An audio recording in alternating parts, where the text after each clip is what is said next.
Jésus dit, le Fils de l'homme est venu chercher et sauver ceux qui étaient perdus. Et je vous ai dit que le ceux qui étaient perdus, c'est le CE, c'est pas C-E-U-X. Regarde, Luc 19, 10. Car le Fils de l'homme est venu chercher et sauver ceux, pas les hommes seulement, mais d'autres choses qui ont été perdues. Pas seulement les hommes. Les prémices ont sauvé des humains, les ont amenés au ciel. La pluie de la première saison sauve des hommes. La deuxième saison, non seulement elle sauve les humains, et elle va en sauver beaucoup, mais elle va sauver tout ce que Dieu a créé, que Satan a corrompu. C'est pourquoi il est dit dans le livre de Romains 8, la création tout entière attend. Pas les humains seulement. Tout ce que Dieu a créé attend, car elle a été soumise à la corruption. Vous pensez que Dieu va perdre sa création? Non, Dieu va racheter tout ça. Pas seulement les hommes. Ça veut dire quoi? Les fils révélés vont amener l'argent à servir Dieu, parce que l'argent était perdu. L'or et l'argent appartiennent à Dieu, mais c'est une chose qui a été perdue. C'est une chose qui est dans les mains des pervers. C'est une puissance que Dieu a créée, mais qui est entre les mains de l'iniquité. Pourquoi c'est pas perdu? Dieu a donné suffisamment de nourriture aux hommes pour que tout le monde puisse manger, mais quand d'autres personnes mangent et jettent, quelque chose est perdu. Alors l'onction de Dieu va venir, afin de faire en sorte que ce soit dans tous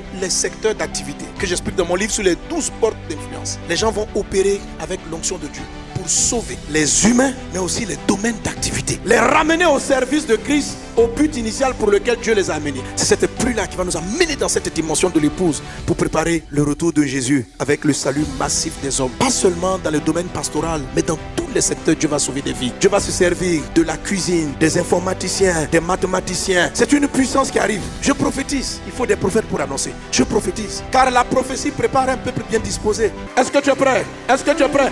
Est-ce que tu veux Jésus? Alors on va se lever, on va prier. On va dire, Seigneur, nous sommes comme ce paysan qui attend que tu manifestes cette promesse. Élève la voix et prie. Élève la voix et prie. Élève la voix et prie. Manifeste cette soif. Je prêche ici afin qu'on ait la soif. La soif est l'élément premier déclencheur. C'est la première disposition qu'on a. Prie, prie, prie. Au nom de Jésus. Donne-nous tes soifs au nom de Jésus.